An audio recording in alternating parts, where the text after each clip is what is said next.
ভূত কি সত্যি আছে? আমরা যদি লাইভ এনার্জি হয়ে থাকি তাহলে মৃত্যুর পর আমাদের এনার্জি যায় কোথায়? বিজ্ঞান তো বলছে এনার্জিকে ধ্বংস বা সৃষ্টি করা যায় না। আমার জীবনের সৌভাগ্য যে আমি ভারতবর্ষের 3টি বড় হাই প্রোফাইল কেস ইনভেস্টিগেট করার সৌভাগ্য হয়েছে আমার। 2016-তে গৌরব তিওয়ারি মারা যাওয়ার পর থেকে তারপর গৌরব তিওয়ারির সম্বন্ধে জানতে পারা, গৌরব তিওয়ারির ইনভেস্টিগেশন ফলো করা, গৌরব তিওয়ারির পিডিএফ পড়া, গৌরব তিওয়ারির সঙ্গে যারা যারা যুক্ত আছে তাদের সকলের সঙ্গে আলাপ হওয়া। এই ইনভেস্টিগেশনে আমার এতদিনের ক্যারিয়ারে যেটি হয়েছে সেটি আমাকে নাড়িয়ে দিয়েছে। মানে আমার মনে হয় গৌরব তিওয়ারি থাকলে হয়তো আবার পিঠ চাপড়াতো শেষ সময়। আমি অনেকবার পাকা সুইচ অফ করে অনেকবার বলি যে আপনারা যদি কেউ যদি পাকা সুইচ অফ করেন যে আমার সামনে করে দেখ। মজা হলে আমি যখন ওখান থেকে বেরাচ্ছি এতটা পরিমাণ ম্যাগনেটিক ফ্র্যাকচার হওয়া শুরু করলো, আমার মেশিন লাল হয়ে যাচ্ছে। একটি লাল বেলুন রেখেছিলাম, ওকে বলেছিলাম যে আপনার এত ক্ষমতা তো বেলুনটি ফাটিয়ে দেখান। জাস্ট ফিউ সেকেন্ড বেলুন ফাটিয়ে আমার মুখের দিকে ছুড়ে মারে। যে আমি আমার এতদিনের এক্সপিরিয়েন্সে এরকম যুদ্ধ স্পিরিট দেখিনি।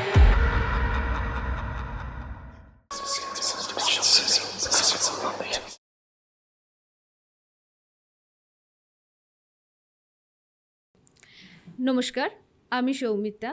আমার চ্যানেল আতঙ্ক আনলিমিটেডে আপনাদের সবাইকে স্বাগত। আজকের এপিসোডে আমাদের সাথে আছে প্যারাসাইকোলজিস্ট উজ্জ্বল গুপ্তদা। দাদা কেমন আছেন বলুন? খুব ভালো আছি, তুমি কেমন আছো? ভালো আছি। আর প্রথমে তো ধন্যবাদ তোমার আমাকে ইনভাইট করার জন্য তোমার চ্যানেলে। আর তোমার পডকাস্ট চ্যানেলটি যেন আরও বড় হয়। আমার ফ্যান ফলোয়ার যারা আছে, যারা আমার কাজ পছন্দ করে, তাদের বলবো চ্যানেলটিকে সাবস্ক্রাইব করার জন্য, চ্যানেলটিকে দেখার জন্য, আর যেন আরও ভালোভাবে তোমার চ্যানেলটি গ্রো হয়। এটার জন্য আপনাকেও ধন্যবাদ। আজকের আমরা দাদার কাছে প্রথম প্রশ্ন। দাদা, ভূত কি সত্যি আছে? আপনার কি মনে হয়? এই প্রশ্নটি তুমি এমন একটি মানুষকে করেছো যিনি প্যারাসাইকোলজি নিয়ে প্রায় 11 বছর ধরে গবেষণা করছে। আমি তোমাকে একটুখানি বিজ্ঞানের কিছু সূত্র বলি। মানে অ্যাজ এ প্যারাসাইকোলজিস্ট আমরা কী নিয়ে কাজ করি। According to law of conservation energy, আমরা ক্লাস 9-এ বা 10-এরা পড়েছি যে এনার্জির সূত্র, এনার্জির সংজ্ঞা, এনার্জির ল কী বলা আছে? Energy can not be create, energy can not be destroyed, just transfer to another. মানে এনার্জিকে ধ্বংস করা যায় না, এনার্জিকে সৃষ্টি করা যায় না, এর শুধু একটি রূপ থেকে রূপে ট্রান্সফার হয়। যদি এই ল অনুযায়ী আমরা চলি, সারা বিশ্ব যদি চলে, তাহলে আমরা যারা মানুষ তারা তো একটি লাইভ এনার্জি। আমরা যদি লাইভ এনার্জি হয়ে থাকি তাহলে মৃত্যুর পর আমাদের এনার্জি যায় কোথায়? বিজ্ঞান তো বলছে এনার্জিকে ধ্বংস বা সৃষ্টি করা যায় না। আমার এতদিন এক্সপিরিয়েন্স আমি বেশিরভাগ ক্ষেত্রে দেখেছি, বেশিরভাগ সুপার ন্যাচারাল দেশের ক্ষেত্রে, আনন্যাচারাল দেশের ক্ষেত্রে, হোমিসাইড, এইসবের ক্ষেত্রে তার ব্রেনের হার্ডওয়্যারে তার শেষ স্মৃতিগুলো থেকে যায়। আমি আরেকটু তোমাকে উদাহরণ দিই, তাহলে তোমার বুঝতে সুবিধা হবে। ধরো তোমার সঙ্গে আমার এই শোটি করার জন্য প্রায় অলমোস্ট 15-20 দিন ধরে কথা চলছে। ধরো এই 15-20 দিনে আমার কিছু হয়ে যেত, আমি মারা যেতাম। ধরো আমি মারা যেতাম, তাহলে কি আমি তোমার সঙ্গে কমিউনিকেট করার চেষ্টা করতাম না? আজ নয়তো কাল নয়তো পরশু একবার না একবার করতাম। কেন? ব্রেন হার্ডওয়্যারে কিন্তু আমার রয়ে গেছে, তোমার সঙ্গে শো করবো, কথা দিয়েছিলাম। এই ব্রেনের হার্ডওয়্যারকে খুঁজতে গিয়ে আমরা যেটি প্রথম ব্যাখ্যা করি, মানে আমরা প্যারাসাইকোলজিতে বলে থাকি এনার্জি। আমরা ভূতকে ভূত বলি না, আমরা ভূতকে এনার্জির সঙ্গে তুলনা করি। এই এনার্জিকে খোঁজার জন্য আমরা নানা রকম ডিভাইস রয়েছে আমাদের কাছে, যেগুলো বিজ্ঞান অ্যাপ্রুভড, যেগুলো ISO মার্ক। শুধুমাত্র একটি ভূত খোঁজার জন্য বা এনার্জি খোঁজার জন্য ইউজ করা হয় না। এটি ইউজ করা হয় আরও সবচেয়ে ভালো হয়, এটি ইউজ করা হয় বিজ্ঞানের অনেক কাজে, যেমন EMF meter, electromagnetic field meter, যেগুলো সেস ইউজ করে, PIR motion, passive infrared motion use করে বড় বড় হোটেলে ইনফ্রারেডের কাজের জন্য। তো এইগুলোকে কাজে লাগিয়েই আমরা এনার্জি খোঁজার চেষ্টা করি। তবে তুমি যদি বলো যে দাদা সত্যি কি ভূতের অস্তিত্ব আছে, আমি বলবো ভূতের অস্তিত্ব আছে। আচ্ছা, এনার্জি তো অবশ্যই আছে। আরেকটা প্রশ্ন দাদা, আপনি তো যতটুকু আমি জানি বাই প্রফেশন একজন ডক্টর, হঠাৎ করে প্যারাসাইকোলজিস্ট এটা নিয়ে কাজ করার ইচ্ছা কেন হলো, কখন হলো? হ্যাঁ, আমি একজন সিনিয়র স্পোর্টস মেডিসিন কনসালটেন্ট, প্রায় 18 বছর ধরে পশ্চিমবঙ্গে প্র্যাকটিস করছি। প্যারাসাইকোলজি ব্যাপারটিকে নিয়ে আমি না কোনো দিন যে এই ফিল্ডে আসবো বা এটি আমার এখন প্রফেশন হয়ে যাবে, এটা আমি কোনো দিন ভাবিনি। এটির পিছনে একটি লম্বা কারণ রয়েছে, লম্বা কারণ। আমি বহু জায়গায় বলেছি, বহু পডকাস্টে বলেছি। তাও একটু তোমাকে বলে রাখি, তাহলে তোমার দর্শকরা বুঝতেও সুবিধা হবে। আমার সঙ্গে এমন কিছু ঘটনা ঘটে যেগুলো আমার মনে হয়েছিল যে নর্মাল নয়। এইগুলোকে সেটাকে মেলাতে গিয়েই আমার এই প্যারাসাইকোলজিতে আসা। আমি একটু গল্পটি ছোটো করে বলি।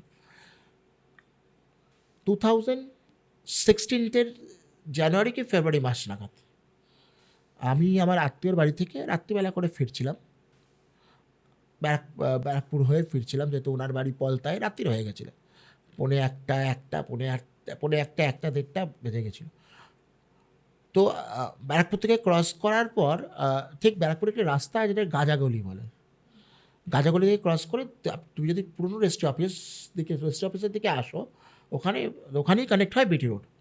দূর থেকে দেখি একজন অফিসার দাঁড়িয়ে আছেন। তো সচরাচর কী হতে পারে, পেট্রোলিং গাড়ি হতে পারে, রাত্রিবেলা চেক, কাগজপত্র চেক। আমি দূর থেকে দেখার পর দেখি ওনাকে দেখি যে আমি ওনার সামনে গিয়ে দাঁড়িয়ে পড়ি। তাই বললাম, স্যার কি কাগজপত্র চেক করতে? বলছে, না আমার গাড়িটা আসেনি, গাড়িটা লেট হয়ে গেছে, আপনি যদি একটু পৌঁছে দেন, আমি অমুক থানায় যাবো। আমি বললাম, আমাকে বলছি, আপনি বললাম কোন থানায়? আমি বললাম, স্যার আমি ওই থানার ওপর দিয়ে যাবো, আমি আপনাকে নামিয়ে দিতে পারি। তো উনি আমার গাড়ির পিছনে বসেন। গাড়ির পিছনে বসে আরাম করে প্রথম টিটাগড় ক্রস করি, বড়মস্তান ক্রস করে উনি বলতে বলতে, জানো ওনার নাম অমুক চক্রবর্তী। আমি নামগুলো ডিসক্লোজ করছি না। ওনার ছেলে IIT খড়গপুরে পড়াশোনা করেন, দীর্ঘ প্রায় 12-14 বছর ধরে উনি এই থানায় রয়েছে। এরপরে পোস্টিং হয়ে যাওয়ার একটা কথা চলছে। উনি আরও বলেন যে আজকালকার দিনে ছেলেরা এরকম উপকার করে, এরকম তো আমরা খুব কম দেখেছি, রাত্রিবেলা এগুলো করতে চায় না কেউ। তো আমার না একটি খুব বাজে মানে আমি খুব একটা আমার যেটা হয় কি, আমি বাইক চালাবার সময় না পিছনে তাকাই, চালাতে পিছনে তাকাই। এটা খুব বাজে অভ্যাস। তো বড়মস্তান ক্রস করছি, করে একটি জায়গা আছে বড়মস্তান ক্রস করছি। বড়মস্তানের সামনে দেখলাম যে একটু রাত্রের দিকে না ওখানে ছেলেগুলো ওয়ান ওয়ে রাস্তা হয়ে যায়, তো ওয়ান ওয়ে রাস্তা করে মানে ক্রিকেট খেলে। আমি যখন যাচ্ছি দেখি ছেলেগুলো আমার দিকে তাকাচ্ছে। আমি তো অনবরত পিছনে দাঁড়িয়ে কথা বলে যাচ্ছি, দেখি আমার দিকে তাকিয়ে। আমি তখন ব্যাপারটা গায়ে রাখিনি। অফিসার পেছনে বসে আছে, ওয়েল ড্রেস, মেনটেন করা ড্রেস, হয়তো ওই জন্য তাকাচ্ছে হয়তো। এরপরে আমি ওনাকে থানায় নামিয়ে দিই, যে থানায় বলে সে থানায় নামিয়ে। আমি ফুটে নামাই, উনি হেঁটে ফুটে যায়, আবার ফুটে এসে বলে, দেখুন আপনি তো আমার নাম জানেন, কোনো দিন যদি কোনো প্রবলেম হয় আপনি এই থানায় আসবেন, এসে আমার নাম করবেন, আমি আপনার যা হেল্প করেন আমি করবো, অবশ্যই করবো। আমি বলেছিলাম, আমাদের কী হেল্প লাগবে, আমি তবে চলে যাই। ঘটনা ঘটে অক্টোবর মাসে। আমার এক বন্ধু তার পাশের বাড়ির সঙ্গে একটু প্রবলেম হয়েছিল, তার নামে আমার বন্ধুর নামে একটি মামলা করে দেয়, জিডি করে দেয়। তো সেই থানা থেকে ডেকে পাঠায়। তো আমাকে ফোন করে বলে, তোর সঙ্গে তো এত লোকের আলাপ আছে, তুই কি একটুখানি কিছু করতে পারবি? তা আমার তখন মনে পড়লো যে আমার তো ওই থানারই ওই সেকেন্ড অফিসারের সঙ্গে দেখা হয়েছিল। তখন আমি আমাদের পাশে, আমি যে এখন তো আমার নতুন ফ্ল্যাট, আমি যে জায়গায় আমার প্রত্যেক বাড়ি তার পাশেই একটি ছেলে ওই থানাতেই কনস্টেবলের চাকরি করতো। ওকে গিয়ে বললাম, ভাই চক্রবর্তীবাবু কি এখন আছেন না ট্রান্সফার হয়ে গেছেন? তো আমি মুখের দিকে তাকিয়ে বলে, রানাদা তুমি আর কি মারছো? আমার ডাকনাম রানাদা তুমি আর কি মারছো? তারা ও ফোন করলো, ফোন করে বলে, রানাদা তুমি এই ঘটনাটা বলছো চক্রবর্তীবাবুর কথা, এটা আমাদের অনেক অফিসার কনস্টেবলরা বলে। ইভেন উনি ওই রাস্তায় দাঁড়িয়ে থাকেন, ইভেন অনেক ট্রাক ড্রাইভারও ওনাকে দেখতে পেয়েছে। আমি বললাম যে এত গল্প কী করে তুমি জানো না? আমাকে তো উনি বলেছেন। আমি ওই ঘটনাটা আজ পর্যন্ত কোনো দিন মিলিয়ে নিতে পারিনি, যে একজন চিকিৎসা বিজ্ঞানের সঙ্গে যুক্ত একটি মানুষ সেদিন কী দেখলো আর কার সঙ্গে কথা বললো। এই ঘটনা মেলাতে গিয়ে আমার সঙ্গে আলাপ হয় ইন্ডিয়ান প্যারানর্মাল সোসাইটির second in command mister Walker রাজের সঙ্গে, রাজ এমপিসি। ওয়াকার রাজের সঙ্গে আলাপ, রাজ ভাই আমার সঙ্গে, রাজ ভাইয়ের সঙ্গে এখন আমার অনেক খুব ভালো সম্পর্ক। তখন ওনাকে রাজ স্যার বলতাম। আমি তখন, উনি সেই সময় লিড করছে, এখন লিড করে, তো লিড করছে। তো ওনাকে বলার পর উনি আমাকে বললেন যে এরকম তো এরকম হয়, আমি কিছু PDF পাঠাচ্ছি, তুমি পড়ো। এটার পর ওনাকে ট্র্যাক করতে গিয়ে আরও দুজনের সঙ্গে আলাপ হয়। তারা দুজন আবার পৃথিবীর সেরা দুজন গবেষক। এক হচ্ছে মিস্টার অ্যালেন টিলার, আর এক হচ্ছে রব ডেমারেস্ট। এর সঙ্গে আলাপ যখন ওনাদেরও কথা যখন খুলে বলি, তখন ওনারাও সেম কথা বলে যে উনি ওনাদের PDF পাঠায়। আমি বললাম, সব গবেষকরা কী করে ভুল হতে পারে? আমার ওই চক্রবর্তীবাবুর গল্প আমি আজ পর্যন্ত কোনোদিন ভুলিনি, না ভুলবো, না ভুলতে পেরেছি। সেই থেকে আমার ফিল্ডে আসা, এই ফিল্ডকে ভালোবাসা, এই ফিল্ডে পড়াশোনা শুরু করা। 2016-তে গৌরব তিওয়ারি মারা যাওয়ার পর থেকে তারপর গৌরব তিওয়ারির সম্বন্ধে জানতে পারা, গৌরব তিওয়ারির ইনভেস্টিগেশন ফলো করা, গৌরব তিওয়ারির PDF পড়া, গৌরব তিওয়ারির সঙ্গে যারা যুক্ত আছে তাদের সকলের সঙ্গে আলাপ হওয়া। তারপর আজ তো প্রায় এক দশকের বেশি, প্রায় 11 বছর ধরে এই গবেষণায় রয়েছে। এইভাবে আমাদের ফিল্ডে আসা। দাদা, আপনার সাথে ঘটনাটা ঘটেছিল যেটা আপনি বললেন, আচ্ছা আপনি এমন কোনো ইনভেস্টিগেশন করেছেন যেখানে এই ধরনের ঘটনা আপনি ইনভেস্টিগেশন করে পেয়েছেন? প্রায় 350 কেসেস ইনভেস্টিগেট করতে গিয়ে যা দেখেছি, তুমি যদি বললো যে দাদা সব সময় কি এনার্জিকে বা ভূতকে তোমরা খুঁজে পেতে পারো, আমি 99% ক্ষেত্রে খুঁজে পাওয়া যায় না, 1% ক্ষেত্রে খুঁজে পাওয়া যায়। এই 350 কেসেসের মধ্যে যদি তুমি বলো তুমি সফল হয়েছে, না আমি সফল হইনি। আমি গোটা 150 কেসে সফল হয়েছি, যেগুলোতে মনে হয়েছে যে কিছু তো রয়েছে, তাহলে কী করে হলো। কারণ বিজ্ঞানের যন্ত্রগুলো তো মিথ্যে বলতে পারে না। যে যন্ত্রগুলো আমরা ইউজ করি সেই যন্ত্রগুলো কখনো সেখানকার তারতম্য বা ওয়েদার বা বা ওখানকার ফ্র্যাকচুয়েশন, ম্যাগনেটিক ফিল্ডের ফ্র্যাকচুয়েশন না হলে কখনো ওটা বাড়ে না। আর তার বাড়ার কারণ যেগুলো থাকবে সেগুলো সম্পূর্ণটাই হচ্ছে বিজ্ঞান ভিত্তিক। তো আমি সেরকমই একটি গল্প বলি তোমাকে, গল্প না, এটা সত্যিকারের। আমার জীবনের সৌভাগ্য যে আমি ভারতবর্ষে 3টি বড় হাই প্রোফাইল কেস ইনভেস্টিগেট করার সৌভাগ্য হয়েছে আমার। এক, কলকাতা পুলিশের 2021-এ জোড়াবাগান ট্রাফিক গার্ড আমাকে ইনভেস্টিগেট করায়, জয়ন্তী তন্ময় রায়চৌধুরী স্যার লালবাজার থেকে ডেকে পাঠায় সেটা ইনভেস্টিগেট করার জন্য। 2 নম্বর হচ্ছে 2023-তে 24-এ হচ্ছে সেলপাস জিম। আর 2025-এ যেটা করি সেটি হচ্ছে অভিনেতা রণজয় বিষ্ণুর কেস, ওটি আমার হাতে ইনভেস্টিগেট করা। আমি সেলপাস জিমটা একটু বলি তোমাকে। ঠিক, শিল্পাস জিন্সে হঠাৎ করে দেখি একটি পোস্টার শিল্পাস জিমের, তার খুব ভাইরাল হতে শুরু করে, খুব ভিডিও ভাইরাল হতে শুরু করে, যেখানে উনি পরিষ্কারভাবে বলছেন যে কিছু প্যারানর্মাল ঘটনার জন্য আমি জিম বন্ধ করে দিচ্ছি। শিল্পাস হচ্ছে ওখানকার মালকিন, মানে শিল্পা পোদ্দার হচ্ছে মালকিনের নাম। ওনার হাজব্যান্ড রাজীব পোদ্দার স্বর্গীয়, এখন নেই, মারা গেছেন উনি। তো শিল্পা পোদ্দারের এই ভিডিও যেদিন ভাইরাল হয় সেদিন আমাকে আমার ফলোয়াররা অনেকে মেনশন করে ওনার পেজে, মানে শিল্পা জিমের পেজে অনেকে মেনশন করে আমার ফলোয়াররা যারা, যে কেসটা ওনাকে দাও, কেসটা ওনাকে দাও, কেসটা ওনাকে দাও। এটি করতে গিয়ে উনি কোনো রকমভাবে আমার নাম্বার খুঁজে পায়, ওনার হাজব্যান্ড। মানে লিঙ্ক কী করে হয়ে যায়, ওনারাও খড়দার, আমিও খড়দার। শিল্পা জিমের একটি শাখা আছে সেটা খড়দায়। তো সেখান থেকে উনি কোথাও দিয়ে ওনার হাজব্যান্ড কোথাও নাম্বার জোগাড় করে আমাকে বলে কেসটা আপনি নিন। আমি আরেকটা টিমকে বলেছি, সেই টিমের সঙ্গে আমি আগে ছিলাম। আমি এই নিয়ে 2টো টিম ছাড়ি, নিজের টিম, তারপর নিজের টিম ক্রিয়েট করি 2024-এ, প্যারানর্মাল রিসার্চার অফ ইন্ডিয়া বলে, PRI বলে। এখন আমি ওই টিমেরই CEO, কমান্ডিং অফিসার, মানে কমান্ডিং ইনভেস্টিগেটর। তো তো এই কেসটি আমার কাছে আমি ওই টিম ছাড়ার পর কেসটি আমার কাছে ওনারা খুব কাকুতি মিনতি করে যে কেসটি আপনি। সেই মুহূর্তে আমি যে টিমের সঙ্গে ছিলাম সেই টিম অলরেডি কেসটি নিয়েছিল। আমি বলেছিলাম যেহেতু কেসটি ওনারা নিয়েছে সেটা তো আমার আর নেওয়ার কথা ঠিক না, কেননা বলে আপনি জানেন না? আমি জানতাম না, আমাকে আমার টিম জানায়নি। কেন জানেনি, কী কারণে জানেনি, কিন্তু আপনারা সম্পূর্ণ কথা হয়ে যাওয়ার পর উনি আমাকে বললেন যে সম্পূর্ণ কথা হয়ে গেছিলো, পয়সা কড়ির কথা হয়ে গেছে, কি ফিস ওনারা নেবেন। কিন্তু এটা হওয়ারও কথাই, এটা আমার না জানানোটাও আমার কেমন শখ লেগেছিলো, কারণ আমি কোর মেম্বারের মধ্যে ছিলাম, 5 জন কোর মেম্বারের মধ্যে আমি ছিলাম, তারপরে তো জুনিয়র অন্যরা ছিল। তো কোর মেম্বাররা জানবেন এটা তো হতে পারে না, কিন্তু আমাকে জানানো হয়নি। তো এই নিয়ে আমার সঙ্গে কথা মনোমালিন্য হয়, আমি ওই টিম ছেড়ে দিই, সেকেন্ড টিম ছেড়ে দিই। আমার এখনও মনে আছে 5 তারিখ নাগাদ, 5 তারিখ নাগাদ উনি আমাকে ওনার গাড়ি পাঠিয়ে উনি ওনার যেটি ওনার সেকেন্ড জিম খড়দায়, ওখানে দেখা করতে বলেন। আমি যাই, গিয়ে কথা হয়। এবার প্রথমেই আমি কেসটি, আমাকে যা ভিডিও ফুটেজ দেখানো হয়, আমি দিয়ে দেবো তোমাকে ফুটেজগুলো, সম্পূর্ণ ফুটেজগুলো দিয়ে দেবো, তুমি দেখতে পারবে সিসিটিভি ফুটেজগুলো কী হচ্ছিলো ওনার ক্লায়েন্টের সঙ্গে, যারা কাজ করতো তাদের সঙ্গে, ইভেন শিল্পা ম্যাডামের সঙ্গে কী হয়েছে, পুরো সিসিটিভি ফুটেজ আমার কাছে রয়েছে। শিল্পা ম্যাডাম আমাকে বলে ফুটেজ দেখা তার বড় স্ক্রিনে, তার অফিসের বড় স্ক্রিনে। আমি দেখে নিজে একটু শক রয়ে যাই। আমি প্রথমে ভেবেছিলাম যে হয়তো এনারা সকলে মিলে ব্যাপারটিকে ক্রিয়েট করার চেষ্টা করছে, কিন্তু পরে শুনলাম যে জমিটাও তো ওনাদের না, জমিটাও ওনাদের রেন্টেড, করে লাভ কী। শিল্পা ম্যাডামকে প্রথমেই বলি, রাজীব পোদ্দার শিল্পা ম্যাডামকে প্রথমেই বলি যে কেসটি আমি নিলে আমার ক্ষেত্রে, আমি প্রত্যেকটি কেসের ক্ষেত্রে এটাই বলি, আমি যদি কেস নিই তাহলে যদি কেসের সত্যতা থাকে সেটাও সব লোকের সামনে আনবো, আর যদি আপনারা বানিয়ে থাকেন অসত্যতা থাকে সেটাও আমি লোকের সামনে আসবো।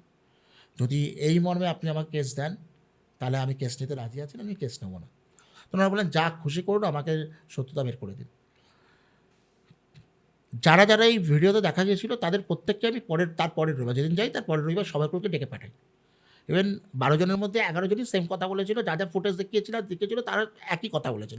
একজনের কথা একটু ডিস্টার্বেন্স ছিল। তো 12 জনের মধ্যে 11 জন মানে ঘটনায় জোর আছে। আমরা প্যারাসাইকোলজিস্টরা এটাই বিশ্বাস করি যে ফেক না ব্যাপারটা। এরপরে পরের প্রসেস আছে যে আমাকে তো জিমে ঢুকতে হবে। এবার জিমে ঢুকতে হবে, জিমেটা ঢুকতে দিচ্ছে না। কে ঢুকতে দিচ্ছে না? জিমের মানে ল্যান্ড ওনার জিম। এদিকে তো সারা মিডিয়া হয়ে গেছে, ন্যাশনাল মিডিয়া হয়ে গেছিলো। ব্যাপারটা তো পুরো ন্যাশনাল মিডিয়া হয়ে গেছিলো। জিমের ওনার এখন আর রিস্ক নিতে চাইছে না, কাউকে ঢুকতে দিচ্ছে না, জিমের পাশে আশপাশে যেতে দিচ্ছে না। যেহেতু ওরা বলেছে আমরা জিম খুলে নেবো, আমরা জিম ওখানে চালাবো না। তো শিল্পা পোদ্দার বলেছিলেন যে আমি জিম চালাবো না, কারণ এইভাবে রিস্ক আমি জিম চালাবো না। এবারে বলি কী কী ঘটনা ঘটত। শিল্পা পোদ্দার আমাকে বলেছিলেন যে জিমের দুটি জায়গা, জিমটি হচ্ছে আন্ডারগ্রাউন্ড বেসমেন্টে, আর ওপরের দিকটা যেটা হচ্ছে ফার্স্ট ফ্লোরে হচ্ছে ওদের স্পা কাম জিম। উনি বলেছিলেন যে জিমের যে লেডিস চেঞ্জিং রুম সেখানকার পাখা সুইচ অন করলে নিজে থেকে অফ হয়ে যায়। মানে আপনি অন করে ঘরে রয়েছেন তো যেটাকে টক করে নিয়ে পাখা অফ। তো এটা একবার অনেকবার হয়। আমি এটা নিয়েও বলেছিলাম যে আমাকে আপনাদের যে ইন্টেরিয়ার করেছে তার সঙ্গে কথা বলান, তাকে দিয়ে আমি চেক করিয়েছিলাম। সম্পূর্ণ চেক করার পরে যে কোনো সুইচে প্রবলেম নেই। সে আবার সুইচ পাল্টে দিয়ে আসে আমার কথা মতো, কোনো প্রবলেম ছিল না। তারপরে ঘটনা নাকি হচ্ছিল। এবারে আমাকে ঢুকতে দেওয়ার প্রসঙ্গে আমি বলেছিলাম ঢুকতে তো দিতে হবে, নাহলে তো আমাকে কিছু কোনোভাবে চান্স নেই, আমাকে তো জায়গায় থাকতে হবে। তখন ওনারা বললেন যে একটা সময় হতে পারে আমাদের সিসিটিভি খুলছে, আর সিসিটিভি থেকে ব্যাঙ্গালোর থেকে একজন ইঞ্জিনিয়ার আসার কথা আছে। উনি ক্যান্সেল করেছে, আপনি তার ছদ্মবেশে যদি ঢুকে যান। গোয়েন্দাগিরি করতে গেলে মাঝে মাঝে তো আমাদেরও তো ছদ্মবেশ নিতে হয়। তো আমিও সেই মতো করেই ঢুকি, গাড়ি করে যাই। আমার এখনও মনে আছে খুব দামি গাড়ি করে আমাকে নিয়ে যায়। আমি মানে এত দামি গাড়ি করে তো আমি প্রথমে কোনোদিন চড়িনি। তো BMW টাইপের ছিল, দামি গাড়ি করে নিয়ে যায়। নামার সঙ্গে সঙ্গে দেখলাম ওনাদের যে ল্যান্ড ওনার সঙ্গে সঙ্গে এগিয়ে এসে আমাকে বলেন যে ব্যাঙ্গালোর থেকে এসছেন? বলে হ্যাঁ। আর কতক্ষণ লাগবে আপনার? আমি দেখুন 1 ঘন্টাও লাগতে পারে, 1.5 ঘন্টাও লাগতে পারে, 1 মিনিটও লাগতে পারে, 10 মিনিট লাগবে। তো পুরো চেক না করে তো কোম্পানিকে তো আমি যেতে পারবো। এখানে কয়েক লক্ষ টাকার সিসিটিভি রয়েছে, 4.5 থেকে 5 লক্ষ টাকার সিসিটিভি রয়েছে। তো আমি তো না দেখে আপনাকে বলতে পারবো, সময় লাগবে। তো উনি বললেন চলুন আমি নিচে যাবো। আমি বললাম এই রে নিচে গেলে তো কী করে হবে? আচ্ছা, তার মধ্যে আমি শিল্পা পোদ্দারকে বলে রাখি যে আমার একটি ক্যামেরার ছেলে লাগবে। হ্যাঁ, তবে যেন কোনো ক্যামেরা যাতে তার হাতে না থাকে। একটি ভালো মোবাইল দিয়ে দেবেন, ভালো মোবাইল ক্যামেরা দিয়ে দেবেন, সেটা যে কোনো কোম্পানির হোক, ভালো দিয়ে দেবেন, যাতে HD কোয়ালিটির ক্যামেরা লাগে, কারণ আমার কিছু ফুটেজ দিতে হবে। তো সেই বুঝে আগে থেকে সেট আপ করে দেয় ওদেরই কাজের লোকেদের, যেহেতু জিনিসপত্র খুলছিল, পাখাটা খুলছিল, ওর মধ্যে একটা ছেলেকে ঢুকিয়ে দেয়, ক্যামেরা ছেলে, তার হাতে একটা ভালো ফোন হাতে দিয়ে দেয়। তো ল্যান্ডওনার আমার সঙ্গে যায়, ছেলেটিও আমার সঙ্গে যায়, আমরা নিচে যাই, অন্ধকার ঘরে যাই, গিয়ে দেখি আমি বললাম যে আপনাকে তো যেতে হবে, নাহলে তো আমি চেক করতে পারবো না, নাহলে আপনি আমার পাশে বসে থাকুন। ল্যান্ডওনার বলে ঠিক আছে, কতক্ষণ লাগবে? তাহলে আপনি 0.5 ঘন্টা পর আসুন, যদি মনে হয় আসতে হয় তো 0.5 ঘন্টা পর আসুন। তো উনি চলে গেলেন, ল্যান্ডওনার চলে গেলেন। আমি ছেলেটাকে বললাম যে তুই দূরে গিয়ে দাঁড়া, গেটে ওই ঠিক সিঁড়িটার কাছে দাঁড়াবি, যখনই কিছু আসবে দাদা দেখো দাদা এদিকে সিসিটিভি কাজ করছে না, এদিকে আসে আমি বুঝে যাবো লোক আসছে। তো তখন আমি আমার মোবাইল ক্যামেরা খুলি, প্রথমেই আমি যেটি টার্গেট করি সেটি হচ্ছে লেডিস চেঞ্জিং রুম। আমার এখনও মনে আছে, বেশ রাত তখন। আমি ওই ছেলেটি গেটের কাছে, আর ওপরে যারা সব লক করা ঘর, উনিও পিছন দিয়ে ভেতরে লক করে দিয়েছে, যে একটু লক করে দিয়েছে। আমরা যখন ভেতরে যাই, আমি অনেকবার পাকা সুইচ অফ করে নিই, অনেকবার বলি যে আপনারা যদি কেউ পাকা সুইচ অফ করেন যে আমার সামনে করে দেখান। এমন কিছু প্রথম দিকে হয়নি, কিছুই হয়নি। আমি অনেক রকমভাবে স্পিড কলিং করি, আমার ডিভাইসকে অনেকবার ইউটিলাইজ করার চেষ্টা করি, নট এ সিঙ্গেল ডিজিট না, কোনো রকম ফ্র্যাকচুয়েশন কিছু আসেনি, ইলেকট্রোম্যাগনেটিক ফিল্ডে কোনো তারতম্য আসেনি। মজা হলে আমি যখন ওখান থেকে বেরাচ্ছি, ফার্স্ট ইলেকট্রোম্যাগনেটিক ফিল্ড মিটারে, EMF মিটারে প্রথম প্রায় এতটা পরিমাণ ম্যাগনেটিক ফিল্ড ফ্র্যাকচার হওয়া শুরু করলো, আমার মেশিন লাল হয়ে যেতে শুরু করলো। আমি তখন বলা শুরু করি যে এবারে আপনারা বলুন যে আপনারা কতদিন ধরে আছেন। আমি একটা করে দিন বলি, একটা করে ডিজিট ওখানে বাড়ানো কমানো শুরু হয়। আমি বলি যে আপনি কি ছেলে না মেয়ে? যদি ছেলে হন 10 করে দেখান, মেয়ে যদি মেয়ে হন 12 করে দেখান, 10 করে সঙ্গে সঙ্গেও দেখায় আমার মেশিনে। আমি ফুটেজগুলো তোমাকে সব দিয়ে দেবো, তুমি তোমার বসাতে সুবিধা হবে। ওখান থেকে বেরিয়ে আসার পর যা ফুটেজ পাওয়া যাওয়ার পর বা পাওয়ার পর আমি যখন বেরাবো তখন ছেলেটি আবার ইশারা করে, দাদা এদিকে যদি প্রবলেম করছে দেখো। আমি তখন বুঝি আসছে। তো আমি সঙ্গে সঙ্গে মেশিনটা আমার ইলেকট্রোম্যাগনেটিক মেশিন পকেটের মোবাইলের মতো পকেটে ঢুকে, বন্ধ করে পকেটে ঢুকে দিই। এদিকে তো ফুটেজ কালেক্ট করা হয়ে গেছে। তো বলে হলো, বললাম হ্যাঁ এদিকটা হলো, এবার তো ওপরটা দেখতে হবে। ল্যাটনের ছেলে এসে বলছে। তা আমি ভেবেছিলাম যে আর আমার যা ফুটেজ পাওয়ার উনি আর দরকার ছিল না, কিন্তু ওখানকার যারা স্টাফরা ছিল তারা বারবার বলছিল, দাদা স্পা রুমটা একবার দেখো। স্পা রুমটায় যখন কমিউনিকেট করা শুরু করি, স্পা রুমে আসল মজা শুরু হয়। ইলেকট্রোম্যাগনেটিক ফিল্ড মিটারে প্রথমে স্পা রুমে ঢুকেই যখন বলি যে আমি শুনেছিলাম অনেক দিন আগে একটি ধোপাধোপিনির গল্প, এখানে একটি ধোপাধোপিনি ছিল, তারা নাকি আত্মহত্যা করেছিল, এখানে একটি পুকুর ছিল, এই জমিটার ওপর যে পুকুর ছিল, তারাই কি কেউ আছেন? যে দিদিটা আমি বলি ওখানে, সে দিদি ওই ধোপাধোপিনি, মানে আমার কথার পর ধোপাধোপিনিরাই মানে হিসাব মতো ধোপাধোপিনি করতে শুরু করে। আমি এ কথাও বলি যে আপনি এখন টেম্পারেচার এই রয়েছে, টেম্পারেচারটা ছিল যে সময় ঠান্ডার সময় টেম্পারেচার বাড়িয়ে দেখাতে হবে, জাস্ট ফিউ সেকেন্ড টেম্পারেচার বাড়িয়ে দেখিয়ে দিল। আমি অবাক হয়ে যাই যে এতদিন ধরে, হ্যাঁ তবে ওনারা কিন্তু যা অন্য ক্লায়েন্টের সঙ্গে, অন্য লোকেদের সঙ্গে করেছে, আমি কিন্তু এক ফোটাও সিঙ্গেল হাম তো হয়তো করেনি, কেননা এরা মানুষের ইন্টেনশন বোঝে। তুমি যদি জিজ্ঞাসা করো দাদা মানুষ চেনবে কী করে, ওনারা আমাদের প্রত্যেকটা এনার্জি না, প্রত্যেকটা মানুষের ইন্টেনশন বোঝে, সে কী করতে এসছে। ওনারা আমাদের ভালো ইন্টেনশন বোঝে, সেই ইন্টেনশনে কাজে লাগিয়ে তারা কমিউনিকেট করে, প্রচণ্ডভাবে কমিউনিকেট ভালো হয়। আমি ওপরে যাই, ওপরে গিয়ে ওখান থেকে প্রথম শেয়ার করি, গাড়িতে উঠে যাই, গাড়িতে উঠে প্রথম শেয়ার করি শিল্পা পোদ্দারকে সম্পূর্ণ ভিডিও ওখান থেকে বসে শেয়ার করি যে আপনি দেখুন আমি আসছি। শিল্পা ম্যাডাম আমাকে যাওয়ার পর প্রচুর টাকা অফার করেছিল। প্যারাসাইকোলজি যেহেতু আমি টাকা নিয়ে রিসার্চ করি না, প্যারাসাইকোলজি আমার ভালোবাসার জায়গা, অনেক টাকা অফার করলো, যে টাকাটা সেই সময় অনেকগুলোই টাকা। উনি হাতে ক্যাশ নিয়ে এসেছিলাম আমার হাতে দেওয়ার জন্য, যে আপনি যা উপকার করলেন আমি কোনোদিন ভুলব না, কারণ আমার এই প্রমাণটা দরকার ছিল। আমি বলেছি যে এই জিনিসটা এটা আমি করি না। আর প্যারাসাইকোলজি তো আমি ভালোবেসে করি, সে আপনি আমাকে পাঠিয়েছেন, খাইয়েছেন, দাইয়েছেন অন্য কথা। এই হলো শিল্পা জীবের একদম সত্য, পুঙ্খানুপুঙ্খানু সত্যতা, যেটি আমার হাত দিয়ে ইনভেস্টিগেশন করা। তারপর তো চারদিকে এটি ছড়িয়ে পড়ে, তারপরে তিনি নিউজ পোর্টাল থেকে সকলে আমার কাছে আসা শুরু হয়। এটি নিয়ে কয়েকটি গল্প, কয়েকটা স্টোরিও রাইট করেছিল কিছু সাংবাদিকরা। তো তারপর থেকে তো এই শিল্পা জীবেরটি আমার হাই প্রোফাইল কেস হয়ে ওঠে। 2025-এ যে কেসটা আপনি সলভ করেছিলেন সেটা সম্পর্কে যদি একটু বলেন। 2025-এ অভিনেতা রণজয় বিষ্ণুর কেসটা যেটি সলভ করি, ওটি একটা হাই প্রোফাইল কেস। আমি এই জগতে আমার 11 বছরের গবেষণায় আমি ওই যে বললাম 3টে কেসের মধ্যে আমার সৌভাগ্য যে এরা সকলে আমাকে বিশ্বাস করেছে। এটি সৌভাগ্য ছাড়া তো হয় না, এত গবেষকের মধ্যে আমাকে কেন বেছে নিল। তো রণজয় বিষ্ণু, আমার যতটুকু মনে আছে 1 তারিখ নাগাদ উনি একটি ওনার প্রোফাইল থেকে, ওনার পেজ থেকে ভিডিও আপলোড করেন যে ওনার ফ্ল্যাটে এমন কিছু ঘটনা করছে যেগুলো স্বাভাবিক নয়। এটা অনেকদিন ধরে করছিল, কিন্তু উনি চেপে যাচ্ছিলেন। তো রণজয়দার প্রথমে যেটা হয়, ওনার ম্যানেজারের সঙ্গে আমার টিম বলতে গেলে, যেহেতু আমি বলি যে এই পুরো অপারেশনটা আমরা দুজনে মিলে অপারেট করেছিলাম। একটি হচ্ছে দ্য ইন্ডিয়ান ক্রনিকলস বলে একটি পোর্টাল আছে, তারা আর আমি মিলে যৌথভাবে এই অপারেশনটা অপারেট করা হয়েছিল। কারণ পুরো ব্যাকআপ তারা দিয়েছিল, ইনভেস্টিগেশনের ব্যাকআপ আমার, মানে মিডিয়া ব্যাকআপ তাদের। তো রণজয়বাবুকে বলার পর রণজয়বাবু আমার প্রথমের দিকে রণজয়বাবুর সঙ্গে ম্যানেজারের সঙ্গে কথা হয়, যখন রণজয়বাবুর ম্যানেজার বলে আমি জানাচ্ছি, এবার জানাচ্ছি বলে সে আমাকে আর কিছু জানায়নি।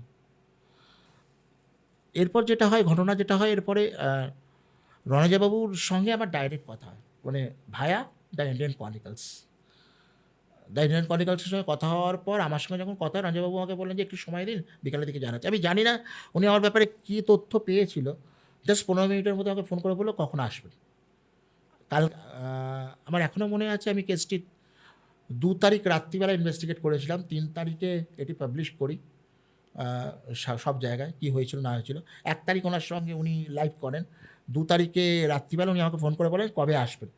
3 তারিখে আসুন, 3 তারিখে আসলে 1:45-2টোর মধ্যে আসুন, 1:45-1টার মধ্যে আসুন। আমি বললাম দেখুন এত দেরি করে তো যাওয়া সম্ভব নয়, গেলে হয়তো 12টা 12:30টার মধ্যে। বলল ঠিক আছে আপনি আসুন, আমার ওখানে যারা রয়েছে পিআর পাবলিক রিলেশনের পিআর টিম আছে বা যারা আবার সিকিউরিটি আছে তারা আপনাকে নিয়ে নেবে। তো গিয়ে তো যাই, ওনারা আমাকে ওখান থেকে নেয়। আমি আর ইন্ডিয়ান ক্রনিকলসের চিফ এডিটর আর তাদের ক্যামেরার পার্সনরা যাই। গিয়ে প্রথমেই আমি দেখতে চাই, ঘরটা দেখতে চাই কি লন্ডভন্ড হয়ে পড়ে আছে। তার বেডরুম পুরো লন্ডভন্ড হয়ে পড়ে আছে, যেমন উনি দেখিয়েছিলেন ভিডিওতে তেমন হয়েই পড়ে আছে। উনি আর ছোঁয়নি, কারণ আমি বলেছিলাম ছোবেন না। আমার মনে আছে আমি বলেছিলাম যে কিছু ছোবেন না। তারপর তো রঞ্জয়বাবু আসেন উনি 1টা নাগাদ 1:30 না 1:30 নাগাদ আসেন। আসার পর ওনার সঙ্গে একটা ইন্টারভিউ কথোপকথন হয়। ওনার সঙ্গে কথা হয়, উনি বলেন কী হয়েছে না হয়েছে। উনি বললেন যে বহুদিন ধরে ঘটনাটি ঘটছিল, আমি একটুখানি ওভারলুক করে যাচ্ছিলাম, কিন্তু সেদিন যে বাড়াবাড়ি হয়ে আর পারিনি। তারপর তো ইনভেস্টিগেশন স্টার্ট হয়। এই ইনভেস্টিগেশনে আমার এতদিনের ক্যারিয়ারে যেটি হয়েছে সেটি আমাকে নাড়িয়ে দিয়েছিল। এবং আমার মনে হয় গৌরব তিওয়ারিও এরকম, গৌরব তিওয়ারি থাকলে হয়তো আবার পিঠ চাপড়াতো সেই সময়, মানে যেটি হয়েছিল। আমার এখনও মনে আছে যে আমাদের প্যারাসাইকোলজিতে একটা জায়গা আছে যেটাকে আমরা বলি যে স্পিরিট কলিংয়ের সময় স্পিরিটকে একটুখানি পাম্প আপ করে দেওয়া। এটা তখনই করা উচিত যখন তার অভিজ্ঞতা আমাদের মতো গবেষকদের যারা অভিজ্ঞতা অনেক অনেক অনেক হয়। নিউ কামাররা যেন এটা কখনো না করে। ভিডিওটি আমি তোমাকে দেবো, তুমি ওটাও বসিয়ে দিও, তোমার সুবিধা হবে তোমার দর্শকদের বোঝাতে। আমি বলেছিলাম আপনার এত ক্ষমতা হলে একটি লাল বেলুন রেখেছিলাম। লাল বেলুন রাখার কারণ হচ্ছে যে অনেক রকম ডিভাইস ছিল, লাল বেলুন রেখেছিল। লাল বেলুনটাকে বলেছিলাম যে আপনার এত ক্ষমতা তো বেলুনটি ফাটিয়ে দেখান। জাস্ট ফিউ সেকেন্ড বেলুন ফাটিয়ে আমার মুখের দিকে ছুঁড়ে মারে। Just few second. রণজাবাবু ওখানে দাঁড়িয়ে হা হয়ে যায়, রণজাবাবু আমার পাশে ছিলেন। জাস্ট ফিউ সেকেন্ড বেলুনটা ফাটিয়ে আমার মুখের দিকে ছুঁড়ে মারে। তারপর এটা রিলিজ করার পর আমাকে অনেক অনেক বিজ্ঞান সংস্থা বলেছিল যে আচ্ছা আপনি তো ক্যামেরায় শ্যুট করছিলেন, আলো বেলুনের ওপর পড়ছিল, তাহলে তো ওটা থেকে ফাটতে পেলাম যে আলোর গতিসূত্র অনুযায়ী আলো যেখানে টার্গেট করে তার বিপরীত দিকেই ফাটার চান্স আছে। বিজ্ঞান তো তাই বলে না, একটা জায়গায় পিন পয়েন্ট হলে তার উল্টো দিকেই বাস্ট করবে। আমার দিকে মুখে ছুটবে কী করে? আমি তো তার উল্টো দিকে। হ্যাঁ আমাকে আরও বলেছিল যেহেতু আপনি একটা ডিভাইস ইউজ করছিলেন ইকোবক্স, ওখানে অনেকগুলো আওয়াজ হচ্ছিল, যে আওয়াজ থেকেও তো ফাটতে পারে, এত আওয়াজ হচ্ছিল। আর আমি সেই এতটাই কাকতালীয় সেটা আমার মুখের উপর ছুঁড়ে মারবে। রণজবাবু এটা নিয়ে খুব বেশ চমকে যায়, খুবই একটু মানে ওনার চোখে মুখে বুঝতে পারছিলাম যে উনি এই ব্যাপারটিকে তখন ঠিকঠাক নিতে পারছিল না। তো ইনভেস্টিগেশন হওয়ার পর পুরো ফুটেজ ওনার হাতে দিয়ে উনি বলে এই ফুটেজগুলোকেই পেতেন। হ্যাঁ নিশ্চয়ই ফুটেজগুলো পেতে পারেন। তারপর তো কথা হয়, দেন আমরা চলে আসার পর পরে শুনেছিলাম যে উনি ওই ফ্ল্যাটেই আছে, তবে প্রবলেমটা এখন অনেকটা নাকি শর্ট আউট হয়েছে। মানে ওখানে কোনো এনার্জি ছিল, প্রেজেন্ট ছিল। আমি যেটি শুনেছিলাম যে আমার যেটি মনে হয়েছে প্রথমে তো ভেবেছিলাম ব্ল্যাক ম্যাজিকের কেস, কারণ এইসব এত বড় মাপের মানুষের উপরে না একটু ব্ল্যাক ম্যাজিক হয়। পরে যা কেসেসটি শুনলাম যে ওই ফ্ল্যাটটি ওনার রেন্টেড ফ্ল্যাট, ওনার নিজের ফ্ল্যাট না। আচ্ছা, ওই ফ্ল্যাটের যে মালিক ছিল খুব সাত করে ফ্ল্যাটটা কিনেছিল অভিদীপটা 2 পিয়ারলেসের কাছে। আচ্ছা, হ্যাঁ হ্যাঁ। অভিদীপটা 2 পিয়ারলেসের কাছে, ওখানে তো খুব শখ করে কিনেছিল। কিন্তু ভদ্রলোক একদিনও থাকতে পারেনি, মারা যান। ওনার বউ ওটাকে ভাড়া দিয়ে ছেলের সঙ্গে বিদেশে চলে যান। আর ওনাকে প্রত্যেক মাসে যেটা হয় রেন্টটা ওনার ছেলের অ্যাকাউন্টে পাঠিয়ে যেত। এই হচ্ছে ব্যাপার। আমার কোথাও মনে হয়েছিল যে ভদ্রলোকের ওই যে বললাম না, আমি তোমাকে একটু আগে বললাম যে ব্রেনের হার্ডওয়্যারে তার সেই স্মৃতিগুলো থেকে যায়, হয়তো ওই আত্মারও ব্রেন হার্ডওয়্যারে ওই ফ্ল্যাটটা সেই স্মৃতিতে রয়ে গেছে, তাই হয়তো ওখানে ছাড়তে চাইছিলো। কিন্তু তোমাকে এটাও বলি যে আমি আমার এতদিনের এক্সপিরিয়েন্সে এরকম যুদ্ধ স্পিরিট দেখিনি, যাকে 1 ঘন্টা বোঝাতে হয়েছে বা মানে পাখি পড়ার মতো বোঝাতে হয়েছে। খুব বেশি হলে 15 থেকে 20 মিনিট মানে আমার কমিউনিকেট করে যায়, তো 1 ঘন্টা আমি ওকে কী হারে বুঝিয়েছি, কী করে ওনাকে ফার্স্ট্রেটেড করেছি ওই এনার্জিকে, সেটা আমি জানি। তাহলে ওইভাবে মুখে ছুঁড়ে মারে না। তারপর তো কেসটি সেদিন সকালবেলা ভোর সকালবেলা আমি পোস্ট করি অভিনেতা রণজয় বিষ্ণু কেসটি সলভ করে আমার ওটার নাম দিস দ্য স্পিরিট সিগনেচার। ওই অপারেশন প্রত্যেকটা অপারেশন একটা নাম থাকে, ওই অপারেশনটির নাম দিই অপারেশন স্পিরিট সিগনেচার। ভোর 4:45 নাগাদ আমি ওটাকে পোস্ট করি। তারপরে মিডিয়া থেকে আমাকে ফোন করা শুরু করে, হোটেল থেকে ফোন করা শুরু করে সকালবেলা। আমাকে তো এখন এরকম একজন এরকমও বলে তো, উজ্জ্বলদা কেসটা না তোমার সেই ইসরায়েলের সেই গাজা স্ট্রাইক হামলার মতো হয়ে গেল, কেউ জানলো না, এত বড় মিশন তুমি একা করে চলে আসলে। তো খুব ভালো লেগেছিলো। তারপর সকালবেলা থেকে অনেক মিডিয়া পার্সন ফোন করতে শুরু করে, পিআর থেকে ফোন করতে শুরু করে, পিআররা ফোন করতে শুরু করে, অনেক ইউটিউবাররা ফোন করতে শুরু করে, মানে পশ্চিমবঙ্গের প্রথম সারি ইউটিউবাররা। তার মধ্যে অনেকে আছে, কে জলদি আমি করবো। এবার তার আগে আমি একজনের কথা দিয়ে ফেলি। যাওয়ার আগে বলেছিলাম, সে কোনোরকমভাবে বুঝে গেছিলো কেসটা আমার হাতে যেতে চাইছে, সেও ট্রাই করেছে। এখানে সবাই চেনে তাকে, পশ্চিমবঙ্গে সবাই তাকে চেনে। সে জেনে গেছিলো তুমি দেখছো এটা, আমি জানি না কী করে জেনেছিল। তাই মানে ঠিক আছে, যদি আমি দেখি তুই এটাকে প্রথম রিলিজ করিস। ওর কাছেই রিলিজ হয়েছে এটা, আচ্ছা আচ্ছা। ওর কাছেই এটা প্রথম রিলিজ হয়েছিল। তো তারপর তো ওটা একটা আমার কাছে স্মৃতি হয়ে রয়ে গেছে। ওই ফুটেজগুলো মাঝে মাঝেও দেখি না, ওই বেলুন ছোড়াটা, এটা হয়ে গেলে আমি যখন তোমাকে বসবো না, আমরা একটু সময় কাটাবো, তখন মানে আমরা একটু এরকম চাটা খাবো, তখন তোমাকে দেখাবো ফুটেজটা, তুমি দেখো ঠিক এরকম আছে। করে ছুঁড়ে মেরেছে। ঠিক আছে এই হচ্ছে রণজয় বিষ্ণু কেস। দাদা, কোনোদিন আত্মার সাথে কন্ট্যাক্ট করে আপনি কথা বলতে পেরেছেন? এই যে তোমাকে বললাম যে কমিউনিকেশন লেভেলের এই যেই লেভেলের আমরা কমিউনিকেশন নানাভাবে করি। আমি তোমাকে একটু প্রসেস বলি, কিছু ডিভাইসের নাম বলি, যাতে তোমার বুঝতে শুরু হবে, তোমার দর্শকের বুঝতে শুরু হবে। প্যারাসাইকোলজিতে কিছু ডিভাইস ইউজ হয়, সেগুলো হচ্ছে পিআইআর মোশন, প্রথমে ইলেকট্রোম্যাগনেটিক ফিল্ড মিটার। এই যে আমরা বারবার বলছি না ইলেকট্রোম্যাগনেটিক ফিল্ড কেন বলছি? আমরা যারা প্যারাসাইকোলজি বা প্যারানর্মাল রিসার্চার বা প্যারানর্মাল ইনভেস্টিগেটর বিশ্বাস করি, স্পিরিটের যেখানে আগমন হয়, সেখানে ম্যাগনেটিক ফিল্ড হাই বা লো হতে পারে, রাইট? এখন যদি আমি এখানে ম্যাগনেটিক ফিল্ড ইউজ করি, ম্যাগনেটিক মিটার ইউজ করি, ইলেকট্রোম্যাগনেটিক ফিল্ড মিটার, তাহলে এখানে হাই দেখাবে। কেন বলো তো? এসি চলছে, এত কিছু হাই ম্যাগনেটিক ফিল্ডে চলছে। তো ধরো এখান থেকে পুরো সব কিছু বন্ধ, কারেন্ট কাট, পুরো মেন সুইচ অফ, এখানে যদি তখন ম্যাগনেটিক ফিল্ড দেখায়, তাহলে কীভাবে হচ্ছে? তাহলে ডেফিনেটলি কোনো এনার্জি আছে। তাহলে তো হওয়া সম্ভব না। পুরো কারেন্ট কাট, পুরো ফ্ল্যাটের কারেন্ট কাট, ম্যাগনেটিক ফিল্ড কোনো ইলেকট্রোম্যাগনেটিক ফিল্ড আসারই কথা না। আরেকটা ডিভাইস আছে PIR motion, passive infrared motion. দেখবে আমরা একটু ভালো হোটেলে গেলে স্টেপ লেটক করে লাইট জ্বলে ওঠে না, হ্যাঁ। ওটার মধ্যে ইনফ্রারেড যায়। এবার আমরা চেষ্টা করি ওটাকেও কাজে লাগিয়ে স্পিরিটের সঙ্গে কমিউনিকেট করার। ধরো ফাঁকা ঘর, কেউ নেই, কোনার দিকে প্যাসিভ, আমি আর তুমি একটা ইনভেস্টিগেশনে গেলাম, কোনার দিকে প্যাসিভ ইনফ্রারেড মোশনটা বসালাম, আর বললাম যে যদি কেউ এখানে থেকে থাকে ওই মেশিনটার সামনে যদি আপনি দেওয়ার চেষ্টা করেন, তাহলে ওটা জ্বলে উঠবে। আর যদি সঙ্গে সঙ্গে জ্বলে ওঠে, তাহলে কী করে জ্বলে উঠলো? আমি আর তুমি ছাড়া তো ঘরে কেউ নেই। 3 মিটারের মধ্যে কোনো এনার্জি না পাস করলে কোনোভাবে ওটা জ্বলা সম্ভব না।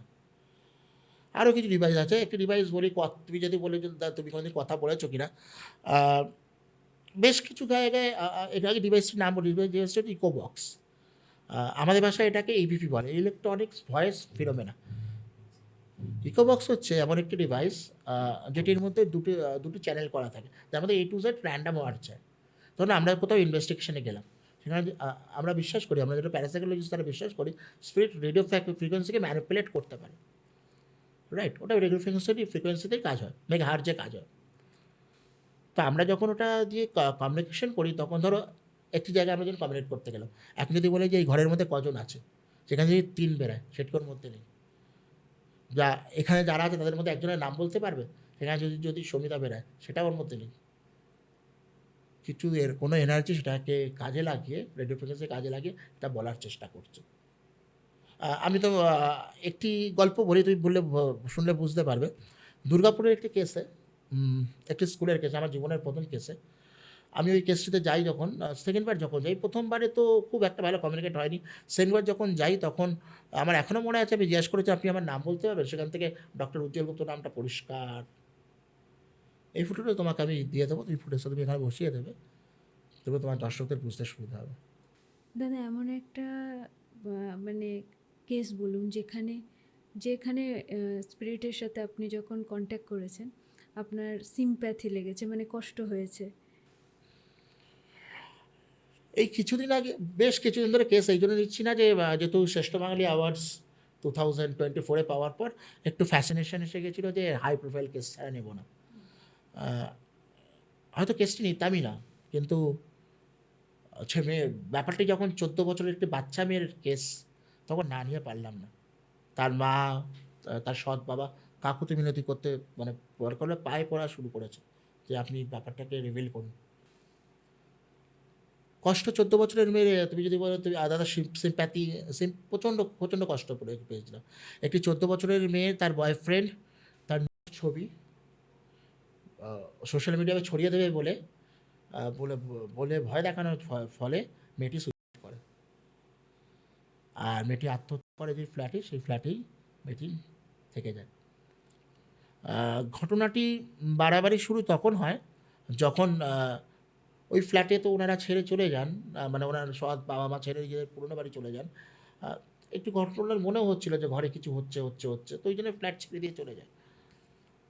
ওনার বাড়িতে কোনো রিলেটিভস এসেছিলো গ্রাম থেকে, এরা তো নন বেঙ্গলি, কোনো গ্রাম থেকে লোক এসেছিল। আসার পর যখন ওনারা রাত্রিবেলা শুতে শুতে যায়, ওনারা বলেন 1:30 থেকে 2টোর পর, 1:30 থেকে 2টোর মধ্যে হঠাৎ করে কেউ বাথরুমে ফ্ল্যাশ অন করছে, ফ্ল্যাশ চালাচ্ছে, ভেতর থেকে দরজা আটকাচ্ছে, দরজা খুলছে। যেই ঘরে গলায় দড়ি দিয়েছিল সেই ঘরে মনে হচ্ছে কেউ ধাপাধাপি করছে।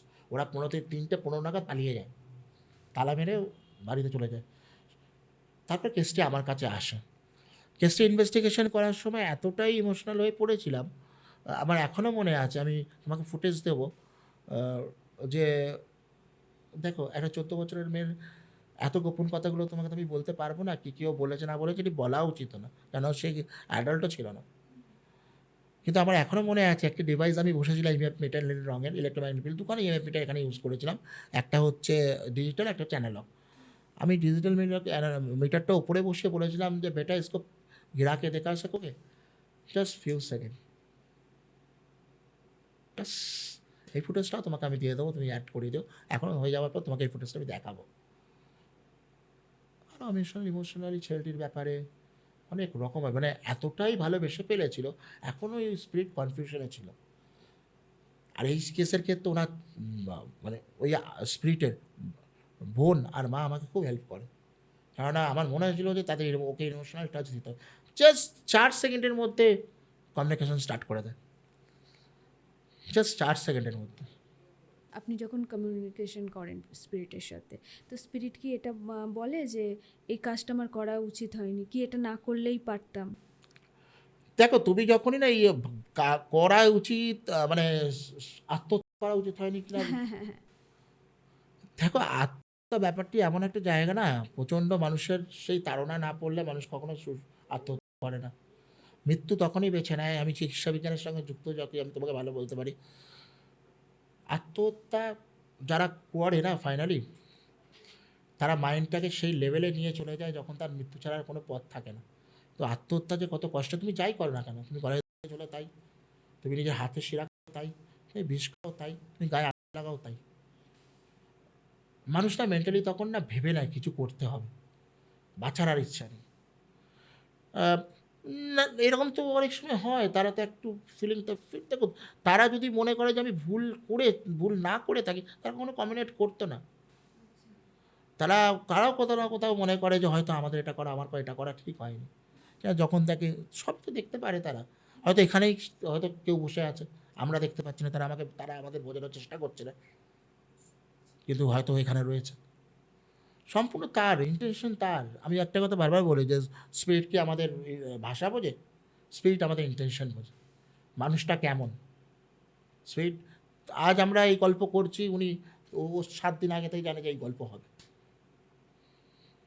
আজ তোমাকে যে স্টোরিগুলো বলছি, প্রশ্নগুলো তো আমি জানতাম না, তো তোমাকে আমি বলি এই হয়তো 7 দিন আগে থেকে জানে এই স্টোরিগুলোই উনি বলবেন। স্পিরিট আমাদের ইন্টেনশন খুব ভালো মতো বোঝে। সেই ইন্টেনশন অনুযায়ী ওরা ক্ষতি করে যখন ইন্টেনশন খারাপ হয়, নাকি ক্ষতি ওরা করে আমি না? তোমাকে বলি, আমার 11 বছরের গবেষণা আমাকে নোকের আচরণ মানেনি। আমি কী করে বলবো তারা ক্ষতি করে? এই যে দেখবে এখন কিছু বাবাজি মাঝি, আমি কাউকে ছোটো করবো না, স্পিরিট নিয়ে একটা ছড়িয়ে রেখেছে না, স্পিরিট ক্ষতি করে। আচ্ছা তুমি একটা কথা বলো তো সুমিতা, তোমার সঙ্গে যদি আমি এখন নোংরামি করার চেষ্টা করি তুমি কী করবে? ডেফিনেটলি নিজেকে প্রোটেক্ট করার জন্য ঠাটিয়ে চেষ্টা একটা করব। চড় মারবে। হ্যাঁ। আর তুমি যদি তার বাড়িতে গিয়ে তার ঘরে গিয়ে তাকে গালাগাল করো, তার ভাঙচুর করো, সে কী করবে? উপরে বড় চাই ইটটা ফেলে তোমার মাথায় মেরে দেবে, পুলিশ বলবে পুরনো ঘরে বাড়িতে ঢুকেছে, ইট পড়েছে, মরে গেছে। তো তোমাকে তাদের ত্যাগে তাকে সম্মান করতে হবে না? আমাদের এই ফিল্ডে একটা ওয়ার্ড আছে, গিভ রেসপেক্ট গেট রেসপেক্ট। তুমি যত তাদের সম্মান দেবে তার 4 গুণ সম্মান তোমাকে ফিরিয়ে দেবে। এটাই এনার্জির নিয়ম, এটাই সব ফিল্ডের নিয়ম, ওনাদের ক্ষেত্রেও তাই। দাদা, একটা প্রশ্নের উত্তর দিন।